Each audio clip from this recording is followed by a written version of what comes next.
Every year, we like to take a look back at all the stories and people that made the headlines throughout the previous year. The new year brought a new host to Newsmakers, me, after Judy Stiles retired. She gave so much of her life to Missouri Southern and the communication students over the years, and we thank her. Newsmakers gives us a chance to bring in-depth stories and information to our viewers, while educating students here at Missouri Southern State University. Of course, we had to start the new Newsmakers with the issue that has shaped our recent history, COVID-19. As of right now, we have 32 active cases. Oh, so if your viewers are looking at our dashboard, the data on there, it updates every evening. So as of right now, we are not conducting case investigations on Saturday, Sunday, just because our numbers are low enough. And the way that the laboratories report, Saturday, Sundays are kind of typically lower days. And so that's the trace that's contacting. the contact tracing. And so the positive labs that come in are typically lower on Saturday, Sunday. So the website will update tonight, and that should reflect any cases that came in tonight, being Monday night. We also cover topics of great importance to many: women's issues, child abuse prevention, as well as homelessness and limb loss and limb difference awareness. Speaking of women important to Joplin's history, Marianne, you helped bring about the Joplin Recycling Center. You were the first. Back in 2000, only because my boss said we're going to do it. Yeah. And so, yeah, we started a recycling center, and then I started slowly taking household hazardous waste and electronics, and just kept growing. It was pretty exciting to be, the mother. Yeah, basically. The founding mother of some of this stuff. That's incredible. And you said you were one of the only women in the department head area? Or in Public Works, right. We had division heads. And for a long time, I was the only woman. We did have two at one point. Janice ran the metro area public transit system. But then when she retired, they replaced her with a man. So, yeah, at staff meetings, I was the only female around there. And I admit I could not talk about hunting and fishing and stock car racing as much as they would have liked. Right. But I held my own. Well, I think it's impressive, and to pave the way for women in Joplin's history, I think it's awesome. You see the kids only after they're referred by somebody, or how does that work? Yes. So children are referred to us by law enforcement, children's division, sometimes the juvenile office. Those are the only referrals that we can take, because we work as a multidisciplinary team, and those folks or those organizations are the people that are in charge of doing the investigations with kids. And so we want to limit the number of times that kiddos have to talk about their experiences. Right. So keeping in that respect, those are the people that we work with. Those are the people that we require to be there when we're providing services to those children. And so we can't take just self-referrals or referrals from community. Right. It needs to come through one of those agencies. And April is designated as Child Abuse Prevention Month, but you all deal with this day in and day out. Yes. How emotionally taxing is it for you? That was the part I brought Jimmy for.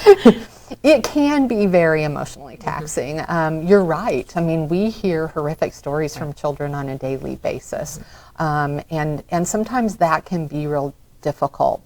I feel like our staff and the team of people that we work with that also deal with those same issues day in and day out really have become kind of like a family and are really supportive of each other. So there are many times that we just have to take a break after we've interviewed a child and just kind of process that with each other and talk about it. And then I think just personally, all of us deal with it differently. You know, it may be running, or it may be doing some kind of craft thing, or whatever their interest, but some kind of a hobby or some kind of an outlet that each of us have that we go home and do to deal with those things. Because you have to have that particular discipline in yourself not to allow it to, well, I mean, I guess it would affect you in some way, but to not affect your daily life outside of work. Absolutely. It's not something you can really take home with you, and that's really difficult for our newer employees. When we have people first start, it's really difficult not to take those things home with you, and you just have to somehow learn that there's a balance there. Right. And you have to leave some of it behind. You just have to leave it at work. And I would think that, for me, I would think everybody's a perpetrator or a predator if I work like in an environment, because it could be anybody. Yes, and most of the time, 90% of the time, it's somebody that the child likes, loves, or lives with. So, it can be anybody. It's not stranger danger, as I feel like what we used learned. to be taught. Yes. Right. It's more the people that are close to us, and so. But I don't know if we think everybody's a perpetrator. Yeah, that's probably just me. I would think that, that's why I said I would have a hard time being a teacher, because I would want to take all of the little kids home with me and protect them. And so does that kind of bleed into your world like that? I think it makes you definitely question different things. Like if you see something in a child, we tell everybody, if you see something, say something. Right. So I know for myself, I haven't been with the center for very long, but for myself, it has definitely led me to ask more questions. And, I love kiddos anyways, but instead of just, hi, it's like, how are you? What did you do today? Like, ask more specific questions and just, try to have a little better relationship with them so they can open up to you if they feel like they trust, need to. Yeah. What sparked my interest, or I guess the topic of conversation for this show, was the development at 32nd and Range Line, where they had torn down all of the wooded area. And there was a donation made by the developer to your group because there were homeless people in the area. Talk about that and what development sometimes does for homeless. Well, in this particular area, of course, they've been talking about developing that for a couple of years now. And we'd actually gone out about a year or so ago and tried to do the same thing when they were talking about doing the development then. And then it kind of didn't come to fruition. It sort of petered out a little bit. And this time around, the developers kind of got a hold of us to see if we could go out and talk to them and do that kind of thing, because they knew that there were homeless camps out there. And honestly, by the time we got out there, we only really saw a couple of people out there that didn't, they were already kind of moving on. Word of mouth spreads for things like that. And we saw some camps, but we didn't really see people. So we could tell there'd been folks there. So that's what that was about. But yeah, the city and the developers, and they all want to help folks and not, have an issue with hurting anybody or displacing folks, and that doesn't look so good. We've done some work in Ghana with another agency, but my company is currently in Nigeria. Okay. We've been there since 2013. We've treated to date about 600 amputees. The goal is, what we're working on right now is we're working with some of the universities in the educational process to create a residency program and to create a viable market for prosthetics in Nigeria. You'll hear about a lot of mission-based nonprofit organizations that are doing things. The problem with prosthetics, it's a lifelong need. You don't just give somebody one prosthesis and they're good for life. Right. And so what we're trying to do in Nigeria is create a sustainability training program where Nigerians will provide services to Nigerians through Nigerians. And so it's been a labor of love, because as you can imagine, transporting anything to a third world country is hard. Yeah. But we've established a clinic there. We have 7 people that we've trained in prosthetics. So during this pandemic that we've had, I've not been able to go from March, when I was supposed to go and the trip got canceled, until I finally went this January. But during that whole time, they treated 105 amputees. And what we did is pretty much online, working with the patients, WhatsApping, being able to take video and communication directly with the clinicians there on the ground. And like I said, they treated over 120 amputees during that duration. A great partnership developed in 2021 between KGCS-TV and Kansas City University Medical School here in Joplin. They have been so gracious and have shared medical experts on topics such as dental health, COVID vaccine myths, mental health, and chronic diseases. Talk about the vaccine programs. Oh yeah, the vaccine programs. This has been a wonderful opportunity through our partners with the Joplin Health Department. I just want to shout out to them. They are amazing, and they needed some vaccinators. We needed some supplies and some support to be able to vaccinate, 2,000 people, I think we did at one of the drive-through clinics out here. So all the medical students are qualified and trained to give the vaccines, and under the auspices of the Joplin Health Department and in conjunction with the National Guard. The College of Dental Medicine really started from the College of Osteopathic Medicine. The fact that Kansas City University was approached by the leaders of the city of Joplin to build a medical school here, and actually was given the FEMA hospital to renovate, that started the idea of educating health professionals here in Joplin. And once Kansas City University built the medical school, they realized that there was a need for oral health and decided that they would build a dental school as well. And the city leader said, we will help you fundraise for that. Respect people's right to choose and to make decisions, but to make those decisions with sound evidence and with sound sources, and with keeping in mind that the development of this vaccine didn't just start this year. Right. It's something, as we talked about a little bit earlier, Bonnie, when we were saying, in the 1960s they had engineered mRNA viruses, and we're looking at this as a possible solution to global pandemics. So, and I actually think, from my perspective, not only is preventing the broken teeth or the soft tissue injury, but the ability to prevent a concussion is really critical, particularly what we're seeing in the NFL with the concussion protocol now. CTE. So if you've got, children, adolescents, playing youth football, boy, you really want to protect their brains as their brain continues to grow. Absolutely. So the custom mouth guard will do a much better job protecting against the concussion.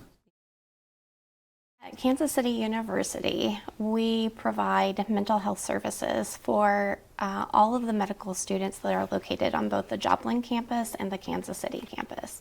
The services that we provide are free. We are staffed by 3 psychologists in Kansas City, and we have one psychologist in Joplin and 2 master's level providers. And that's because the stress for medical students is enormous, isn't it? Yes. So when we look at medical students and the stress that they undergo, when they are first graduating from college, they perform better on mental health assessments than same age peers. And by the time they get to their second year of medical school, they have depression that has increased by 3-fold and anxiety that's twice as high as their same age peers. And this was the 10th anniversary of the Joplin Tornado. That tornado literally changed Joplin's landscape, and it changed so many other things in our daily lives forever. We focused our special tornado anniversary show on Joplin's stained glass theater. We heard firsthand accounts from some of the survivors inside the theater that fateful day in May.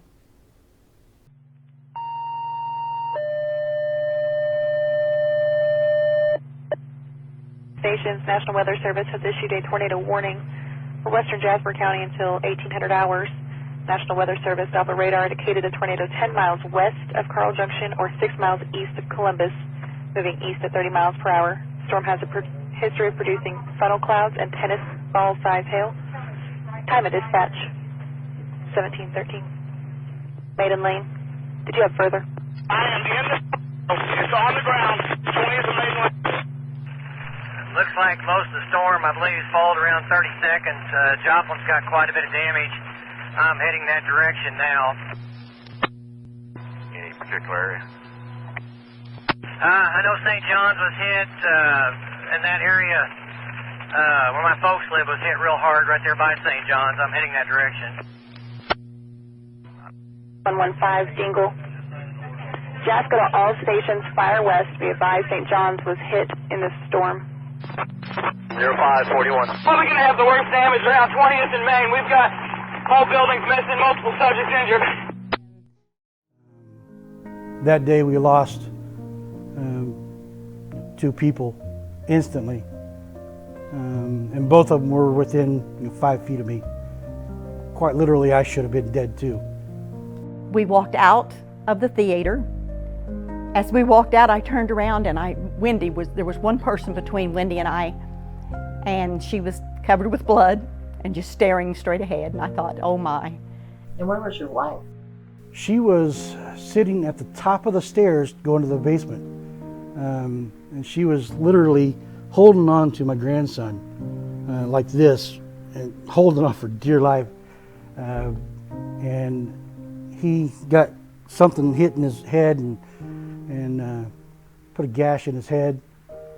The only thing I can think of is a 2x4 had hit her in the back, broke a couple of vertebrae. And I saw, there was a couple of ladies there, and they had this towel wrapped around her, or a shirt or something, and it was red, so I knew she had a head injury also. But she was saying how her back hurts, she can't move. Before I even got up, I was asking, where's the kids? Where's this person? Where's the grandkids? Where's this? And they were saying, well, they went to Freeman, or went to Mercy Hospital. And I looked over and saw Mercy was destroyed. It looked just like what you see in the movies. Hollywood that's a perfect Hollywood scene. Why? There's nothing there. It's destroyed. It's hollow. Literally, windows are gone. And we walked over several bodies that now we know 2 of those were dead. We walked out of there and walked down to St. John's Hospital because it was just right down the hill. It looked like a war zone. There was cars stacked on top of each other. There was fires, everything. It was just like a war zone. We walked down around where the helicopter was, and it was just, everything was just messed up so bad. We walked into the hospital. People were just screaming and yelling and hollering for people, for their loved ones. And they got us back in there, and as we walked, I looked down and we were walking through blood and water. The insides of the building, parts were hanging down, the water was coming clear through. There were a number of firsts for Missouri Southern in 2021. The university hired a Missouri Southern alum as the new head coach of football, Atiba Bradley. He also became the first African-American head football coach in the MIAA at a non-historically black college or university. Coach Bradley talked about what that means to him, as well as the inspiration he provides to the thousands of players and other aspiring black coaches. And one note of great importance, we talked about this, you're the first African-American head coach in the MIAA outside of the non-historically black colleges and universities. Talk about what that means to you and to Southern. Well, I think it's progressive. I think it's important. I think that when you look at the makeup of football teams, they're heavily represented by minorities. And for whatever reason, it's not reflected in the coaching staffs. Right. And so I think it's a good opportunity, and I think it's a good opportunity for me. I think it's a good opportunity for people that look like me. But it's important that we continue to push diversity and not just race, but all diversity in different positions, and just giving people the opportunity. And I think that's the big part. And you hope to inspire some of those students or players to go on and pursue a coaching career. I think the biggest thing with as you're growing up, you aspire to be what you see. Right. And if you don't see people that you relate to or that you look like, it's tough to see yourself doing that job. Right. It's very easy though when you see it and you know that it's obtainable. And so, I mean, shoot, right. Why not? Glass ceiling kind of thing. Absolutely. Yeah. One of my favorite newsmakers from 2021 was that of Haven Shepard. Haven is a young athlete that inspires others to go after their dreams, no matter how big or how impossible those dreams might seem. Shepard is a bilateral amputee whose journey to the 2021 Summer Tokyo Paralympic Games is nothing short of spectacular. Her enthusiasm for life is infectious. In Vietnam, women can't divorce husbands, so the story that we're told is that they strapped bombs onto themselves and held me because I was the product of that affair, and they wanted to be together, and that that crazy way. So they decided to commit a family suicide, and they strapped bombs onto themselves and held me here, and all the damage was done to my legs. And that happened to me when I was about 14 months old, and then I was adopted when I was 16 months old. And that damaged your legs and from the knee below, right? Yes. I'm a bilateral amputee. I've been like that my whole life. Some people might technically call me, I don't, like when you're born with a disability, but just because I've never known a life with legs. Right. So I'm in that group with all those kids. And it's just natural for you now. Oh yeah, I never remembered having legs. I was telling my mom, we were looking through stuff because I recently graduated, and I was like, I was telling my mom, I don't think I want to see myself with legs if I ever get like baby pictures. And she was like, why? I was like, because I like not having legs. I don't want to think about a life with legs. It's part of your identity. Oh yeah, it's definitely. My friends say I definitely have my only personality trait is getting to cut in line at theme parks and anywhere else we go. They call my car the magic carpet because I have a handicap sticker. Yeah, and you can park anywhere. Yeah, exactly. You've been to Lima, Peru. You competed in, was it an Olympic Games? Parapan Games. Parapan Games. And you won some medals. What'd you win? I won 2 silvers and 1 bronze. And a kind of a gold medal. Kind of a gold medal? Kind of a gold medal. We got one of our girls false started in our relay, and we won gold by like 15 seconds, but they called it back that we were disqualified. So I kind of have a gold medal. You were fast enough for one. And you were in New York recently? Yes, I was just in New York for a Google commercial. That's great. So crazy. How do you find the courage and the strength to do all of that? Because you kind of do it on your own, don't you? Yeah. My sister Chloe, she was having her baby, so my mom stayed back with her. And I just got back from a swim meet in Dallas, and literally 2 days later, I left for New York City with Ivy Littles, who she went to school here. But it was just kind of a crazy thing because at this point, I definitely know the ropes, and I can pretty much do a lot of things on my own. Yeah. But there's times where my mom's like, unload the dishwasher, and I'm like, whoa, like you're treating me like a 17-year-old all of a sudden. Like I just answered I was just in a Zoom meeting with the high up people. So, but and you're like, check, okay, I'll go unload the dishwasher. Yes, it's not worth the fight even. Right. And you're part of a group out of California that you team up with other Paralympics or other. Yeah, the Challenge Athletes Foundation. They do a triathlon every year to raise money for kids who need wheelchairs and like money to travel to Paralympic swim meets or running legs. And it's a really fun event in California in the middle of October. And some of my best friends, we all meet up there, and that's the only time we really get to see each other. But I do the swimming leg of the triathlon, and then I tag up with somebody and they do the bike, and then somebody teams up and they do the run. So you don't have to run? No. You're like, they keep on asking me if I want to do a wheelchair bike, and I'm like, no, like my arm, like I only have my arms. Right. After a long day, my arms are just done. Oh, I'm sure.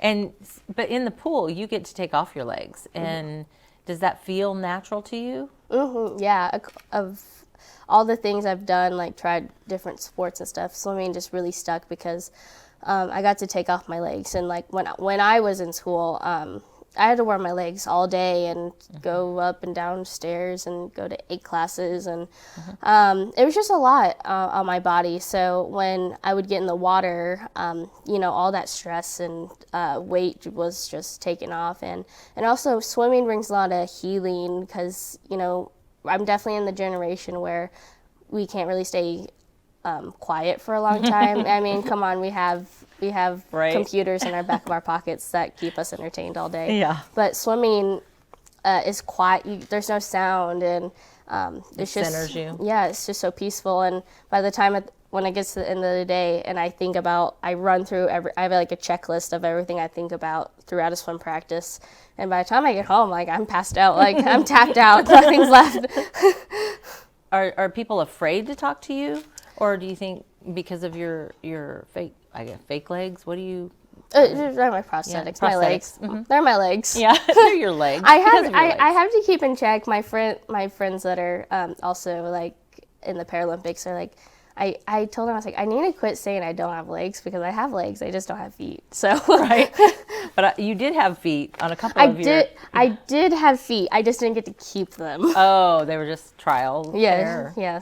Only a 14-month free trial. That's funny. And they're pretty expensive, right, to replace your prosthetics? Yes, I had broken many feet, especially when I was growing around when I was like 13. I think in one summer I broke like 6 feet at different occasions. Wow. Like just jumping up and down. I was at the Sonic playground of all places, and I broke both of them, and I'm like, okay, I can't walk anywhere now. Like, carry me, Dad. Oh my goodness. And so what do you do to mentor other athletes that have your same challenge? Yeah, it's kind of weird because, like, yeah, your parents will really, they know you the best, but there's nothing like meeting people with the same circumstances as you. I mean, my friends that have gone through cancer when they were like 12 or 10 years old, those are friends to this day. The stuff that they had to, nobody will ever understand what they went through. Like going through cancer as a kid is just something you can't even kind of wrap your mind around. And then you get surrounded by people that have been in that situation, and it's crazy because all of us have really just grown up from a very young age. Like we know the true meaning of life, of like this is what life is supposed to be. Like not worrying about what people think of you, because obviously we went through something. Went through something traumatic. So and how I mentor people, I just look at my life. Like nothing really holds me back. Like I don't think every single day that like I don't have legs. Like I put on me. Yeah. Oh yeah. Like I put on my legs to walk, and you put on your glasses to see. Like it's people think I'm just so wrapped my head around like not having legs all the time. But I would just say just have gratitude. That's always what I start out with is gratitude, because when you start with being with stuff you're thankful for, like oh, I get to have legs, I get to have this career, I get to be a professional swimmer. And then not having legs doesn't really matter. And the city of Joplin plays a huge part in helping Newsmakers and KGCS TV keep the community informed about issues that are important to their lives. This year, guests included the members of the Joplin Health Department discussing COVID-19 and pandemic-related issues and concerns, Public Works talking about the building boom in the area, members of citizens action groups, along with the city manager, discussing tax issues on the ballot. And finally, the Director of Planning, Development, and Neighborhood Services appeared on the show to discuss the city's involvement in developing a community resilience planning guide to help disaster-stricken communities make decisions about recovery after crises like the May 2011 tornado. So the city has agreed to help the federal agency NIST and Colorado State University to prepare this manual, if you will, or guide. Talk about that. Yeah, we've recently been asked to help validate a software model and a guide to help with disaster recovery or disaster response. And since we had our tornado in 2011, they have asked us to participate to help validate some of those metrics in the model, some of the data they use. And actually, there's 6 other communities in the nation that they're approaching to help do this, whether it's a hurricane event or any type of natural disaster. So we agreed to help. I want to thank everyone who was a part of Newsmakers and who helped KGCS TV present issues and topics to area viewers that affect their everyday lives. You have helped make this a memorable year for me and all of us here at KGCS. This is Newsmakers on KGCS TV from the Ruth Copeland Studios here at Missouri Southern State University, and I'm Bobby Potroff. We'll see you again soon.